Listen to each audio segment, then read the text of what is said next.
It slicked the asphalt outside the gallery, turned the streetlights into long, trembling streaks, and carried that sharp metal bite you taste when lightning has been thinking about the ground. I sat behind the wheel of a borrowed Lamborghini, with a client's logo still sleeping in my glove compartment, hands loose posture, casual eyes doing the work my face refused to advertise. I was supposed to be invisible tonight. Just the driver. Just the shadow in a gray t-shirt in a car that cost more than my first apartment building. Then Elena stepped into the doorway, like she'd been pushed out of a storm. She wasn't running. Not yet. But her breath kept catching, as if her body couldn't decide whether to obey the room or the panic. The white button-down she wore under her blazer looked like it had been ironed to survive boardrooms. The glasses and the tight bun made her look untouchable, until her fingers curled around the doorframe, started shaking. Behind her, the gallery's warm light spilled onto wet stone. Inside, people laughed softly over champagne and art they didn't understand. Outside, the city waited like it always did, hungry and patient. Julian didn't hurry. He didn't have to. Power like his never runs, it arrives. He paused under the awning and checked his watch like Elena was late to her own life. His suit was dark enough to drink light. The smile he wore belonged on a courtroom photo, not a face. Elena glanced back once. It wasn't a plea. It was a calculation. She saw Julian, saw the street, saw the car, and then her gaze snapped to me, past me, really to the exit I represented. I cracked the window a few inches. The air came in wet and cold. Elena, Julian called, voice smooth as oiled marble. We're leaving. Elena's shoulders lifted with a breath that didn't fill her lungs. She took one step toward the curb. I opened the door and got out. Not fast. Fast is a confession. I moved like I'd already decided the ending and was just walking the city toward it. Who are you? He asked. Caden, I said. Driver.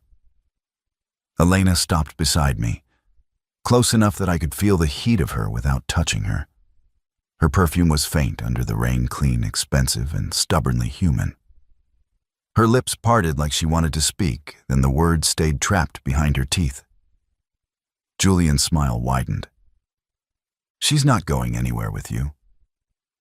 Elena's voice came out thin, controlled. I'm going home. To our home, Julian corrected the way you correct a child. Get in the car, Elena. I didn't move in front of her yet. I didn't need to. Not until he did something that crossed the invisible line between entitlement and action. Julian shifted his weight toward her. Elena flinched. Not dramatic. Just a half-inch recoil that told me everything. My body made the decision before my mind had finished reading it. I stepped between them and held out a hand, open palm calm, as a closed door. Julian looked at my hand like it offended him. Elena, he said again, softer now and somehow worse. Don't make this ugly. Her throat worked. She swallowed nothing. I kept my eyes on Julian. She said she's going home. Julian's gaze sharpened. And you think you can stop me? I let the smallest edge of a smile appear and die. I'm not here to stop you. I'm here to drive. That was the moment Elena decided. She moved quick and clean and slid into the passenger seat. Julian's smile snapped. The mask didn't shatter. It just got colder. I got in, shut my door, and the cabin sealed us inside a private world leather, faint gasoline, and Elena's shallow breathing. Julian rapped his knuckles on Elena's window. 3 taps. A pattern, like he'd trained her to respond. Elena stared straight ahead. I put the car in gear. Julian leaned down, his face close to the glass, voice too low for anyone outside to hear. You can't hide from me, he said. Elena's fingers clenched in her lap so hard her knuckles went pale. I rolled away from the curb. The tires hissed through water. The city swallowed the gallery's laughter behind us. Elena didn't speak for 3 blocks. Then, without looking at me, she said, "He has copies." Copies of what, I asked. Her jaw tightened. The line from cheek to chin turned into a blade. Of things he can twist. Emails, old voice notes. A contract I never should have signed. A contract. That explained the collar around her throat better than any romance ever could. "Why tonight?" I asked.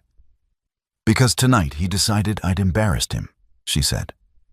"Because I said no in front of people." The wipers kept time. The rain tried to erase our taillights. I didn't ask her what Julian wanted. She'd already told me in the way her eyes had measured the street. He wanted ownership. He wanted obedience. He wanted the satisfaction of making her choose fear over dignity. And she'd chosen the car instead.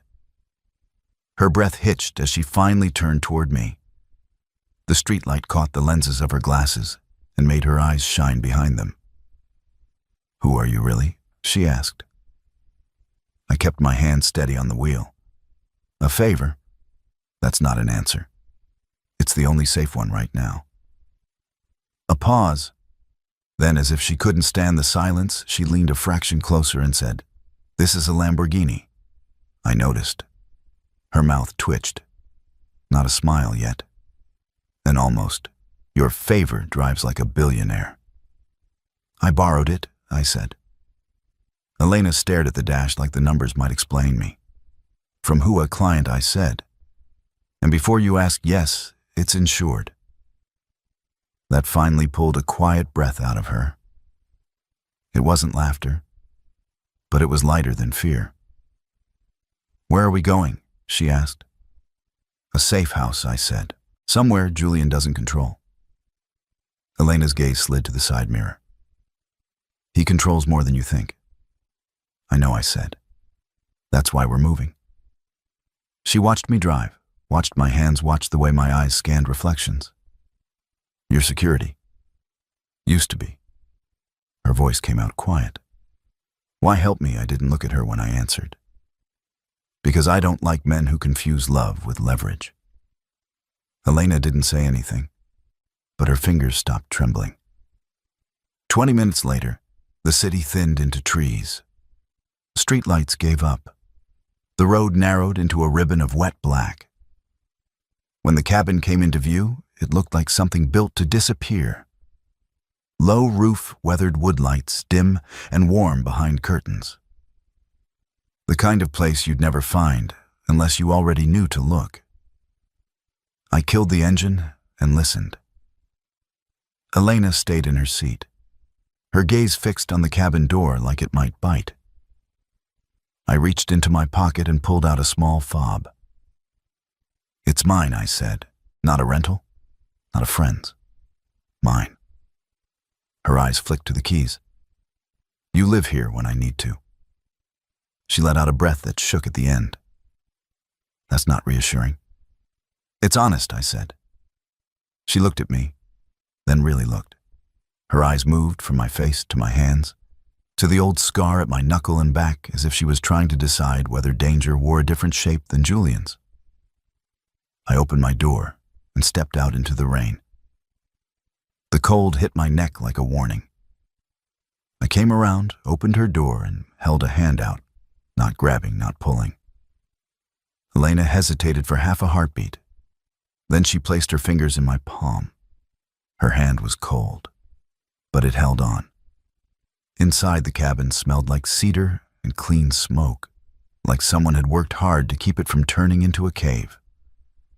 The floorboards creaked under Elena's heels. I locked the door behind us. 2 locks, then a third. Elena watched, eyes sharp. "You're thorough," she said. "I'm alive," I replied. She let her bag slide off her shoulder. When it thumped onto the small table, the sound was too loud in the quiet. I scanned her quickly. No blood, no limp, no obvious injury. Then moved to the window and checked the darkness outside. Elena's voice came out thin. "If we go to the police, he'll spin it," I finished. "Make you look unstable, make me look like the hired muscle, and make it all a story where he's the victim." Elena's throat tightened. Yes. Then we don't go to them blind, I said. We go with proof. She stared at me as if the word proof tasted like hope and metal at the same time. I turned on one lamp. Warm light filled the room in a circle. Sit, I said. Elena didn't sit. Not yet. She walked to the sink and washed her hands like she wanted something clean she could control. The water ran too long. When she finally turned off the faucet, she looked at me and said, "He had my phone. For security." He said he was protecting me. I didn't react. I let her say it without flinching, because flinching would make her feel stupid for surviving. "Where is it now?" I asked. "In my purse." "May I?" I held out my hand. Elena hesitated, then lifted her purse strap and offered it to me like she was handing me something fragile and loaded. I opened it carefully. No rummaging, no theatrics. I slid my fingers inside, found the weight of a phone, and pulled it out. The screen was dark. The case was elegant. Too elegant. I flipped it over. There was a thin seam where there shouldn't have been one. "Elena," I said, keeping my voice steady, "has this case always been on your phone?" She stepped closer, peering down. "Julian bought it. A gift." I turned the phone sideways under the lamp and saw it a tiny extra module tucked into the plastic. Not a sticker, not a charm. A device. I looked up at her. "He put a tracker in your case." Elena's face went still. Her lips parted, then pressed together, as if the air suddenly had weight. She didn't cry. She didn't scream. She just went very, very quiet. Her shoulders dropped an inch.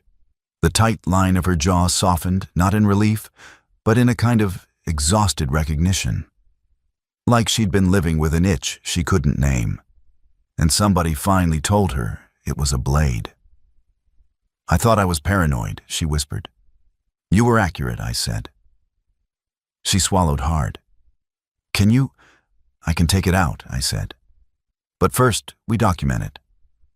I pulled my own phone out, snapped photos from 3 angles, then set Elena's phone on the table and carefully pried the tracker module free with a small tool from my kit. The device was smaller than a thumb, black and silent.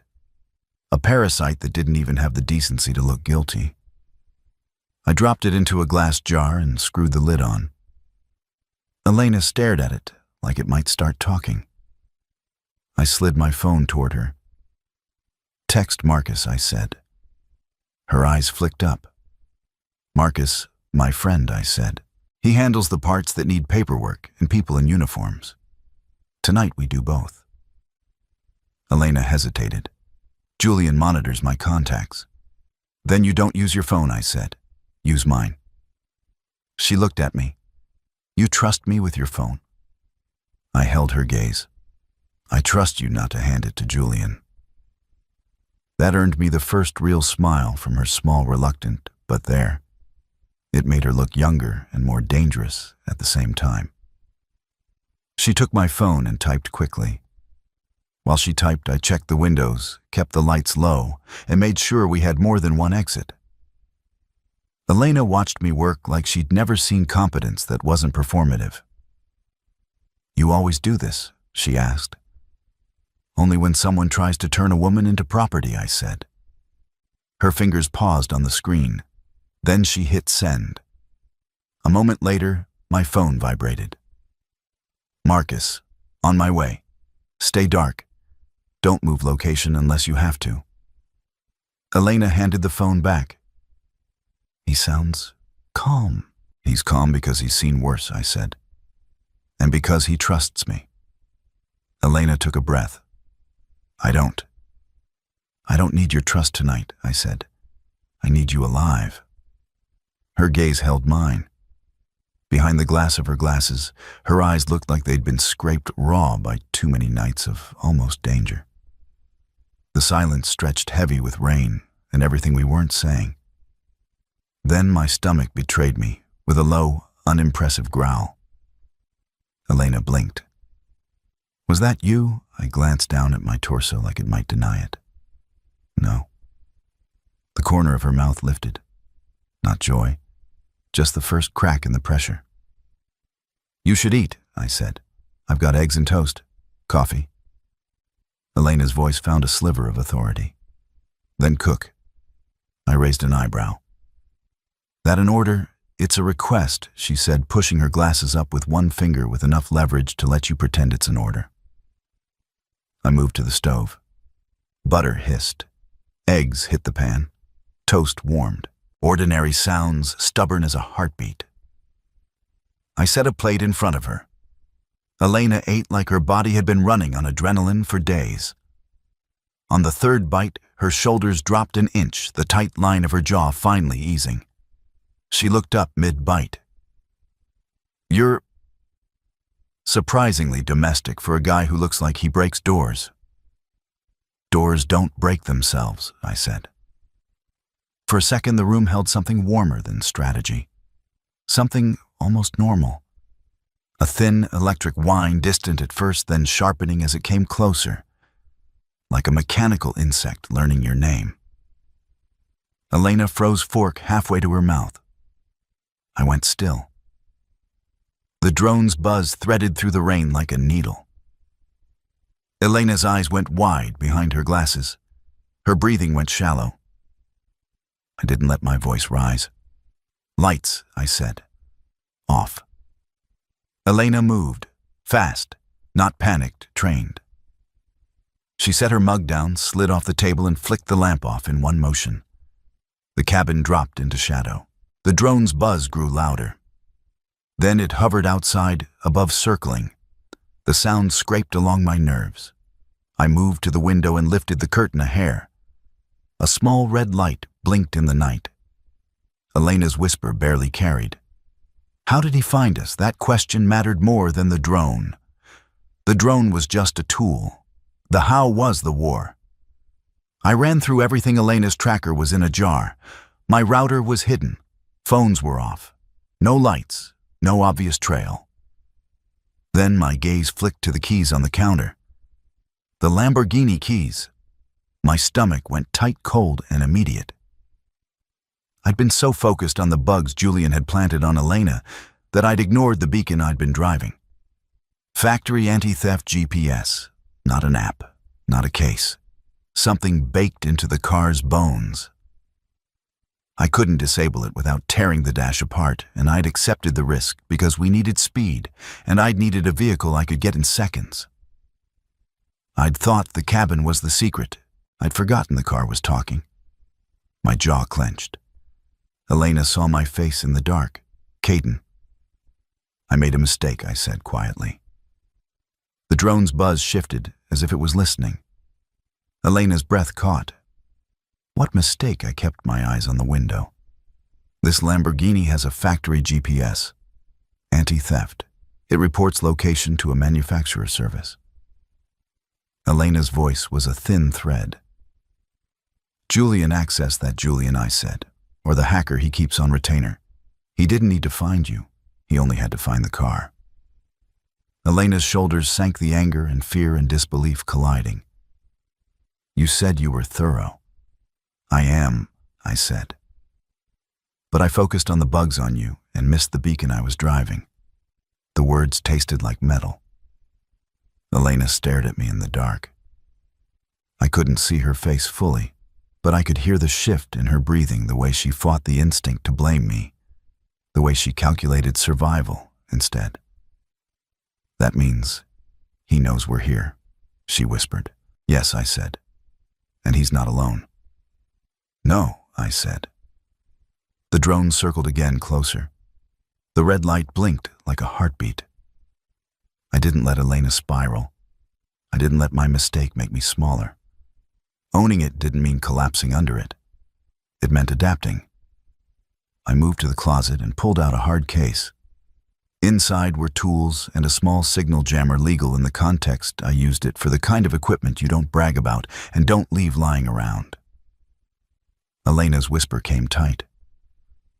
"What is that, a way to make his toys deaf?" I said. I placed it on the table and turned it on.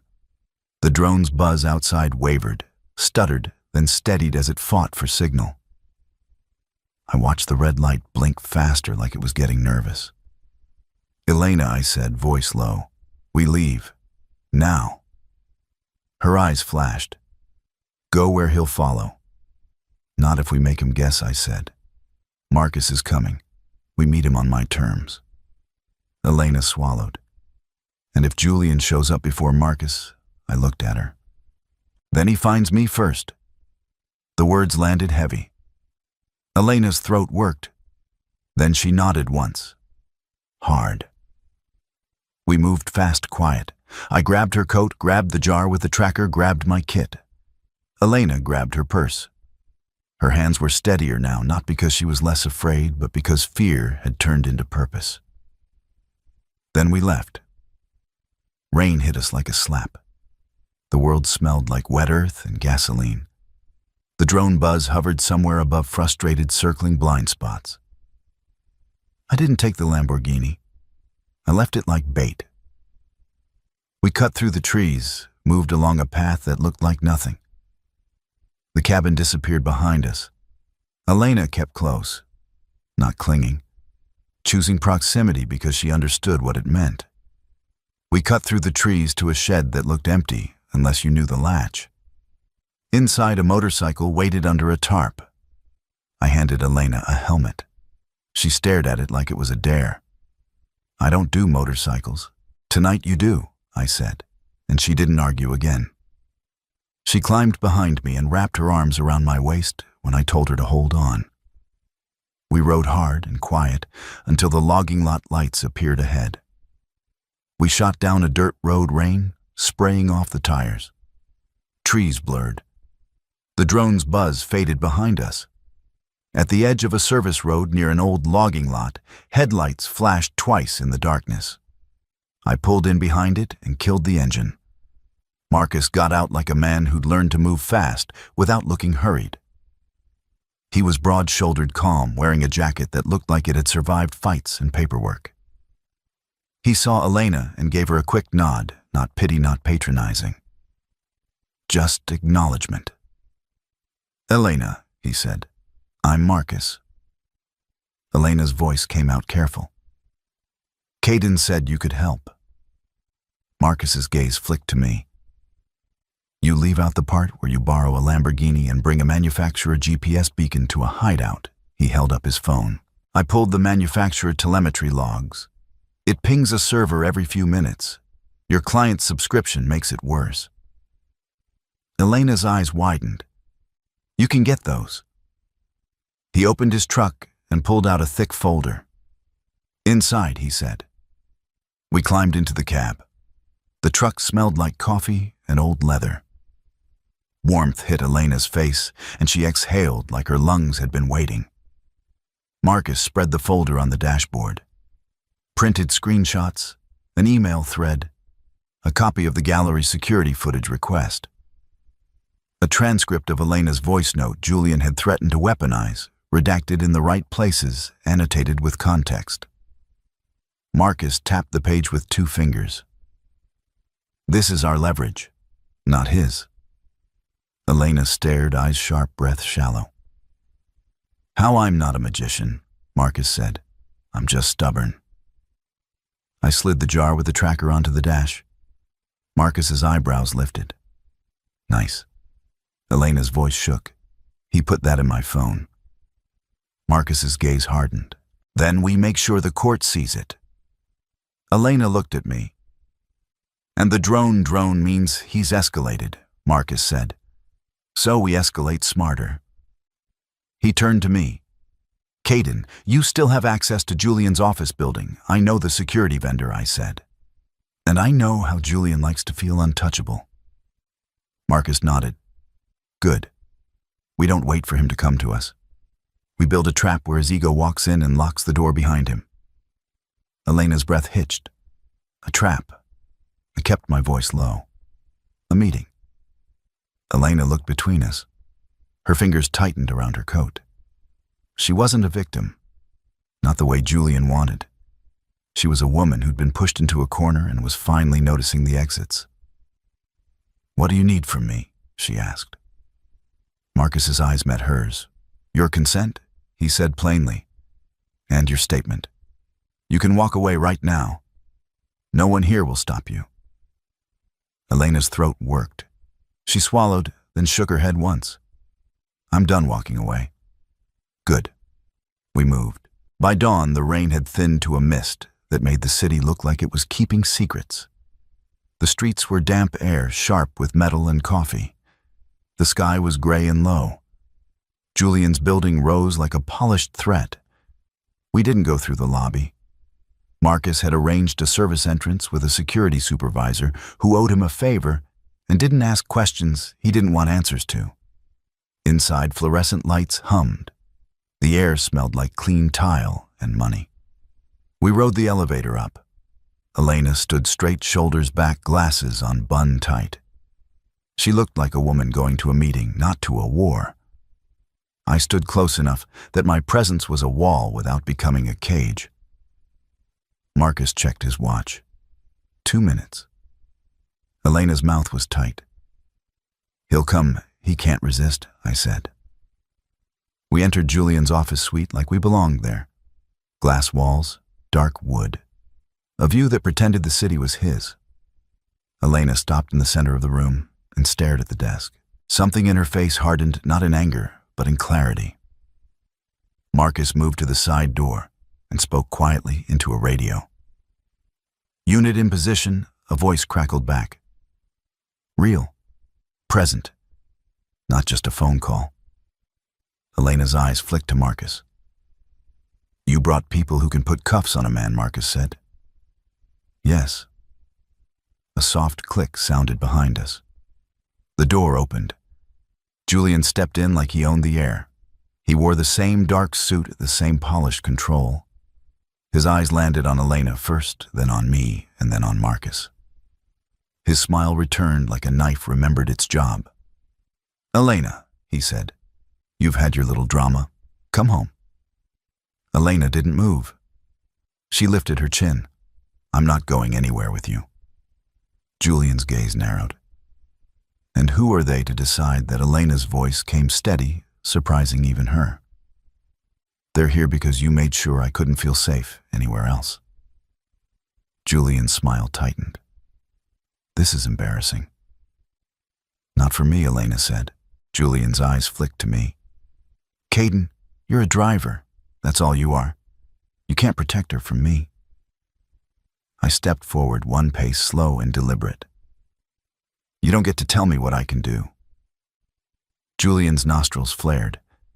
He took one step toward Elena. That was his mistake. I moved faster than he expected, not with rage, but with decision. I caught his wrist before it reached her, turned it just enough to stop him without breaking it, and forced him back against the desk. Julian's breath hissed. "Touching me is a mistake." "Touching her was yours," I said. Julian tried to twist free. I didn't fight him like a bar brawl. I controlled angles, used leverage, made his strength irrelevant. Elena didn't flinch this time. She stood behind me, steady. Marcus stepped forward and opened the folder, sliding papers across Julian's desk like a verdict.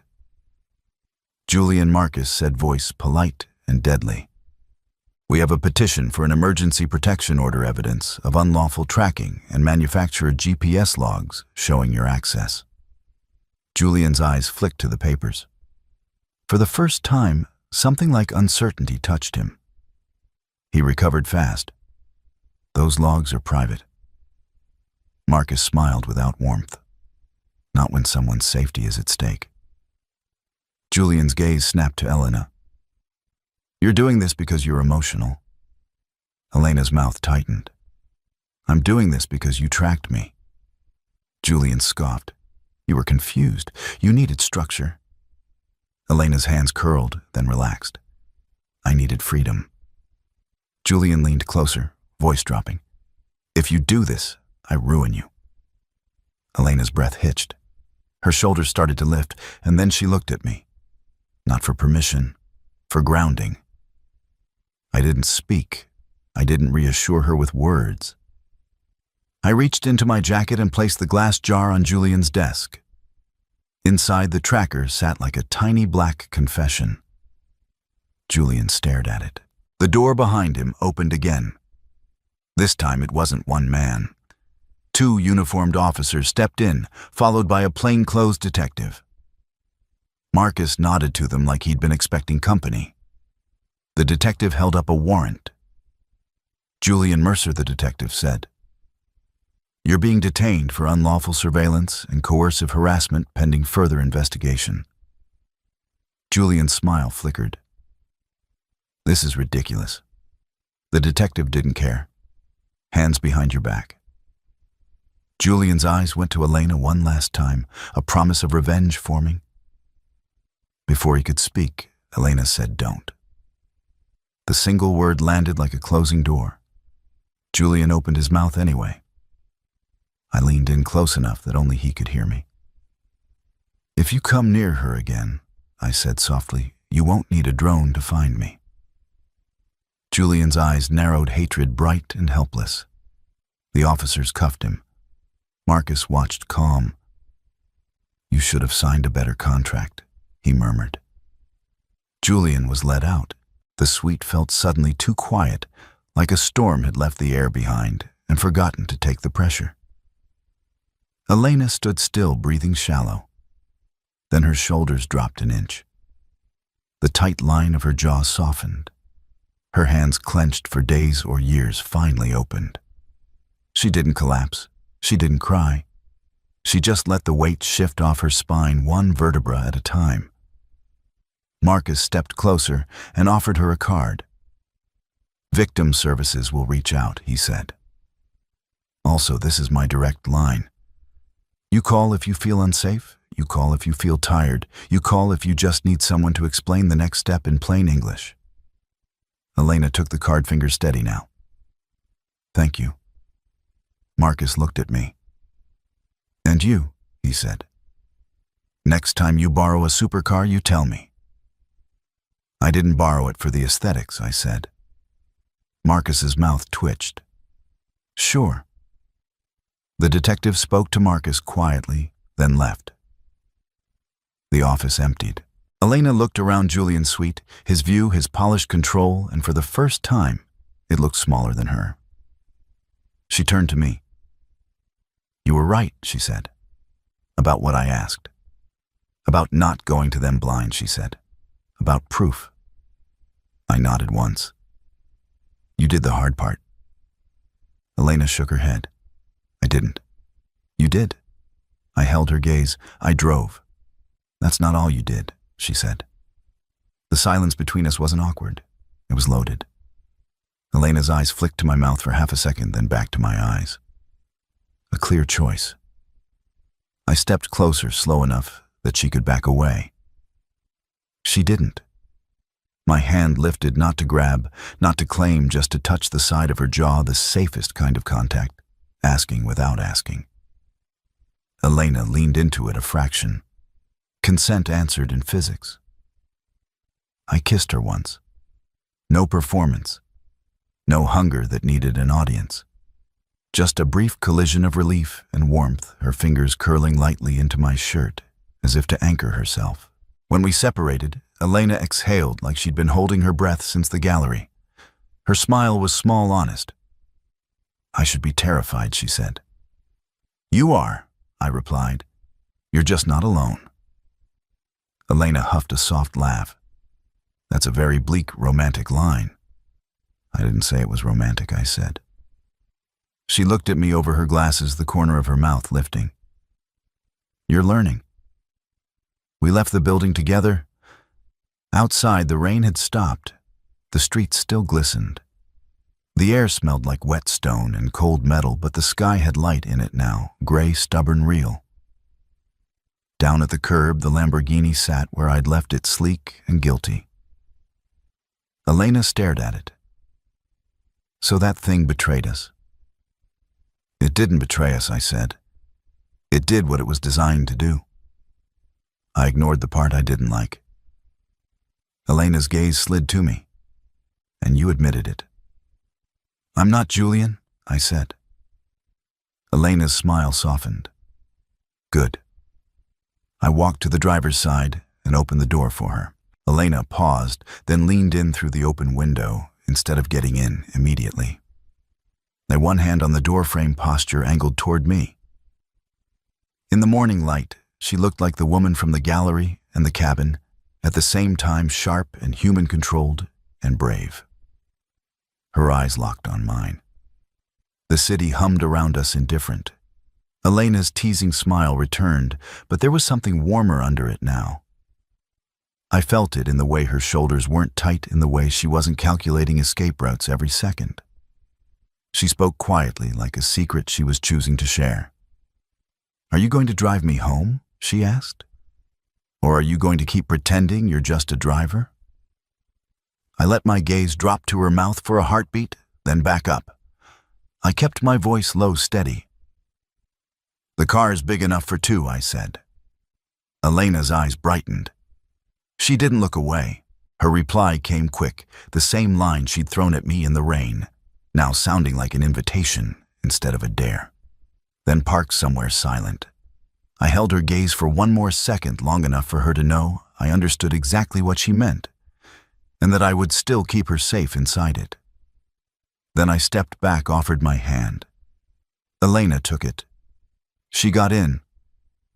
I closed her door with care, circled the car, and sat behind the wheel.